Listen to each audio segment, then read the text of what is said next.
The mystery of John Denver has finally been solved, and it's not very interesting at all. John Denver's real name was Henry John Deutschendorf, Jr., born on December 31, 1943 in Roswell, New Mexico. Growing up in a military family with his father being a U.S. Air Force pilot, Denver experienced a nomadic childhood, frequently moving across the country. He went through a nomadic childhood, often moving around the country. These early years instilled in him both a feeling of rootlessness and a deep appreciation for the vastness and natural beauty of the American landscape. These themes later shaped his songwriting style. John Denver's love for music began when he was young, and he received his first guitar from his grandmother when he was just 11 years old.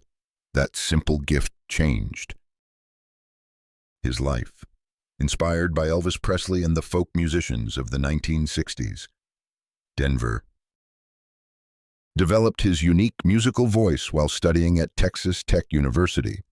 Eventually, he moved to Los Angeles to pursue a music career, changing his name to Denver to honor the capital of Colorado, a state he loved and often praised in his songs. Denver's big breakthrough came in 1969 when he wrote the song "Leaving on a Jet Plane," which became a huge hit for Peter, Paul, and Mary.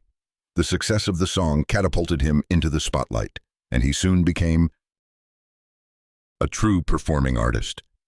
In the 1970s, John Denver gained international fame with a series of beloved hits, including "Take Me Home, Country Roads," Annie's Song, "Rocky Mountain High," "Sunshine on My Shoulders," and "Thank God I'm a Country Boy."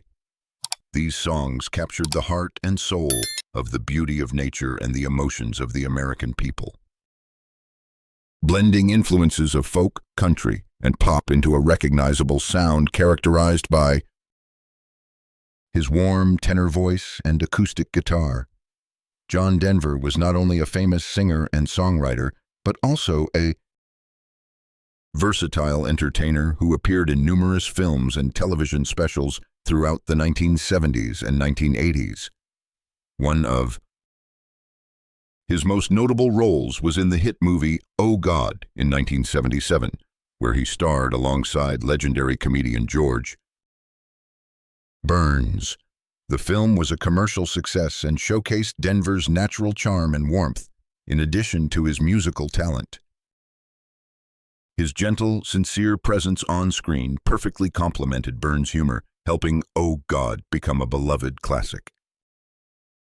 Balancing comedic elements with deeper themes.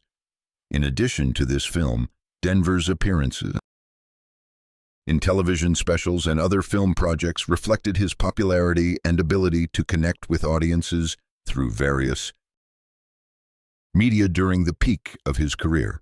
While many remember John Denver primarily as a musician, he continued to record new music well into the 1990s, constantly evolving his sound while remaining true to his folk roots, and the countryside really made his name during this time. His works increasingly reflected his great passion. When it comes to the environment, John Denver was a passionate supporter of protecting natural landscapes, wildlife. He often used music and public forums to raise awareness about ecological issues, supporting conservation efforts and sustainable living, deeply believing in the need to protect the earth for future generations. Aside from his environmental activism, Denver was also a strong advocate for space exploration. Drawn to the potential of human exploration of the universe, this interest was not merely a hobby. He spoke out and was influential in campaigns encouraging funding and public support for NASA and other space programs, seeing exploration as a crucial step for human progress. John Denver also left a notable mark by speaking out against music censorship at a time when some musicians face pressure to change their art or be banned from airwaves. Denver testified before the U.S. Congress to protest censorship and support artistic freedom. His testimony emphasized his commitment to creative expression and the belief that music should be a means of conveying truth, inspiration, and connection without being stifled by restrictive regulations. Denver's involvement in these political and social issues showed a deeper side of him to the public, a principled activist engaged in community activities beyond his entertainment career. A defining aspect of John Denver's identity is his deep love for Colorado, a state whose natural beauty profoundly influenced his music and lifestyle. He chose to live in Aspen, Colorado for much of his adult life, finding inspiration in the majestic Rocky Mountains and the vibrant outdoor community there. Aspen was not just a place to reside, but also a source of renewal and creativity for Denver, who often wrote songs celebrating the landscape and spirit of the area. 2. Honor his cultural contributions and embodiment of the Colorado spirit. Denver was named the official state poet in 1974. This honor recognized his role in enhancing Colorado's image and sharing its beauty through his lyrical storytelling. Denver's connection to Colorado has been immortalized through his music, especially the song Rocky Mountain High, a song that captures the awe and reverence he felt for the mountains and wilderness. This song is so deeply associated with the state and its identity that in 2007, the Colorado State Legislature officially adopted Rocky Mountain High as one of the 2 official songs of Colorado. This choice not only honors John Denver's artistry, but also celebrates the power of the song in evoking the spirit of Colorado's natural environment is truly remarkable. Similarly, his song Take Me Home, Country Roads has become an anthem for West Virginia, reflecting a profound sense of homesickness and a feeling of belonging to one's homeland.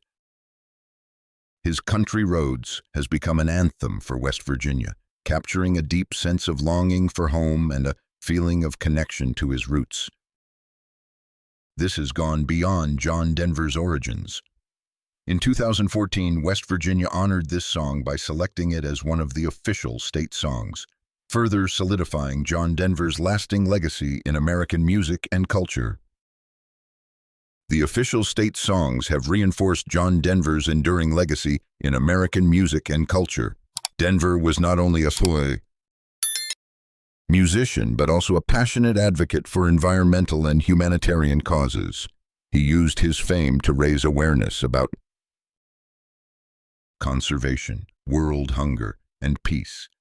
In the 1970s and 1980s, he founded the WinStar Foundation, an organization dedicated to environmental education and sustainable development. He was also a spokesperson for UNICEF and worked tirelessly for global humanitarian efforts. His music often reflected his ideals, celebrating the earth, promoting love and unity, while urging listeners to protect the world around them. Denver's captivating presence was not limited to the recording studio and concert stage. He was a well-known television personality, hosting shows like the special on John Denver, where he showcased his warm, friendly demeanor and genuine connection with his audience. He also ventured into acting, appearing in several films and special television shows, proving his diverse talents and broad appeal. John Denver's first marriage was to Annie Martell in 1967.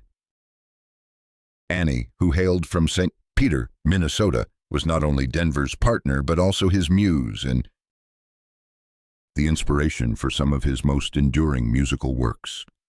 Their relationship blossomed at a time when Denver was still an emerging artist, and Annie's presence provided him with emotional stability amidst the initial challenges of his growing career. One of the most famous songs directly inspired by Annie is Annie's Song, a heartfelt ballad he wrote in a mere 10 minutes while sitting on a ski lift in Colorado. This burst of creativity perfectly captured his love and deep appreciation for Annie, illustrating a serene and profound connection with her and the beauty of the nature surrounding them. From 1968 to 1971, the couple settled in Edina, Minnesota, a suburb that contrasted with Denver's later love for the mountains, yet provided a stable home during his rise to fame. As John Denver's career soared, especially after the release of the iconic song Rocky Mountain High, his love for the outdoors and the mountains grew ever deeper. This special song, it was inspired by his memorable camping trip with Annie and their close friends, an experience that sparked something special. His passion for nature became a central theme in much of his music and public identity. Driven by this connection, John Denver bought a home in Aspen, Colorado, which embodied the majestic landscape he cherished and would call home for the rest of his life. Aspen became Denver's sanctuary, a place where he could escape the pressures of fame and immerse himself in the beauty of the Rocky Mountains. The Denver family expanded to include Anna Kate. Denver often said that these adoptions felt like destiny, that Zachary and Anna Kate. Denver often remarked that these adoptions felt like fate, that Zachary and Anna Kate were meant to be theirs, showcasing a deep spiritual connection and purpose in their family life.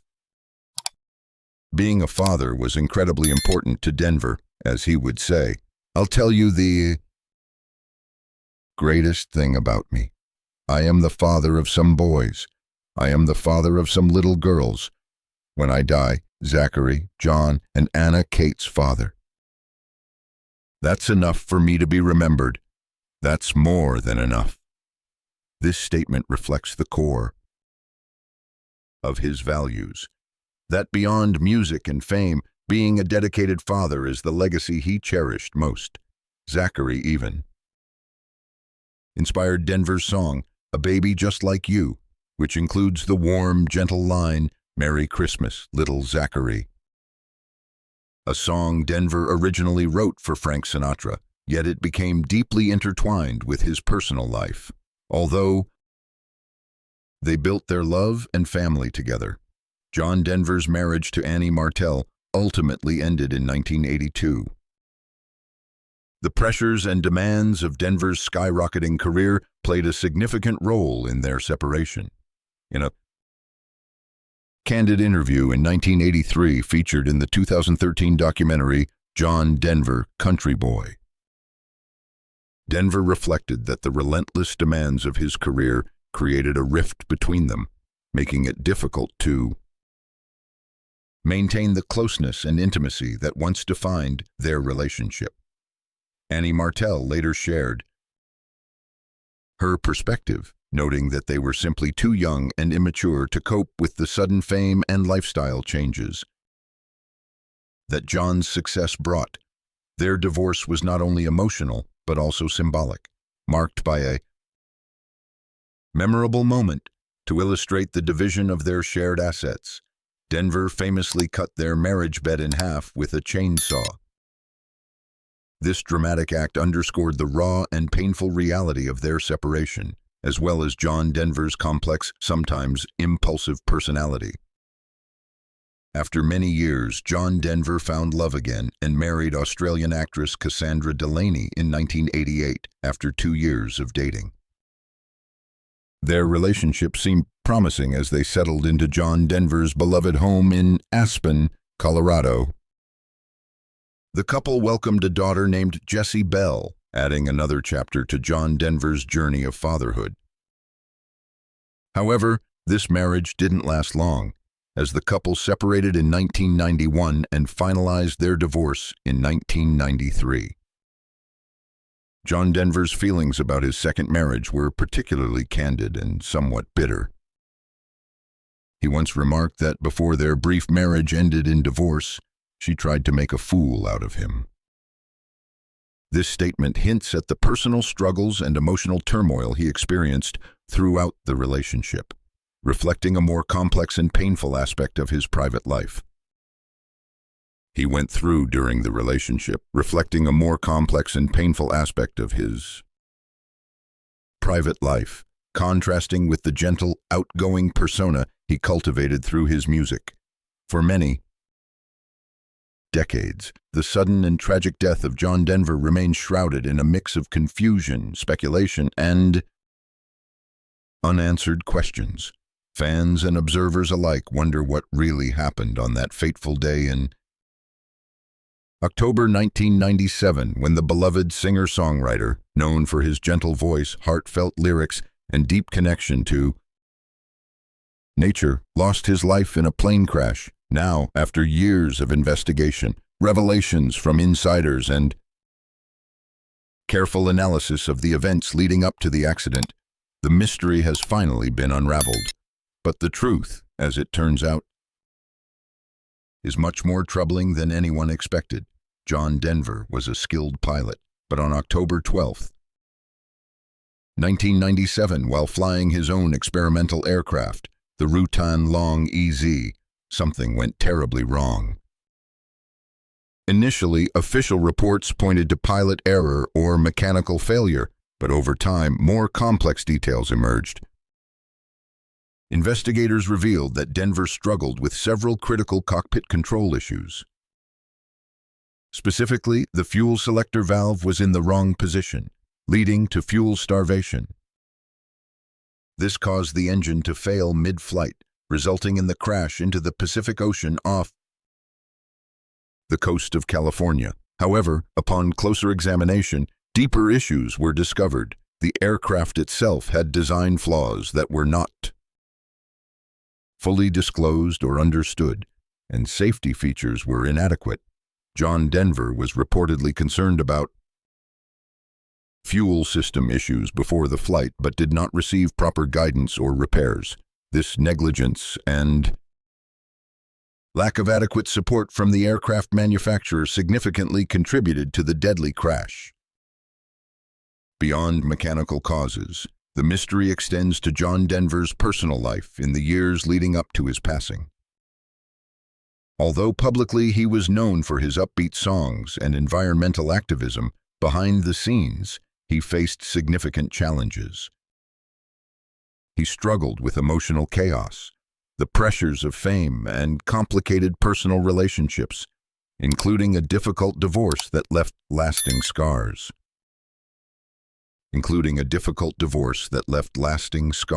Some reports suggest that he faced bouts of depression and immense pressure, factors that may have affected his judgment that day. Despite many rumors of substance abuse, there has never been any solid evidence that drugs or alcohol were involved in the accident. Instead, the tragedy seemed to be a perfect storm of technical failures and human frailty.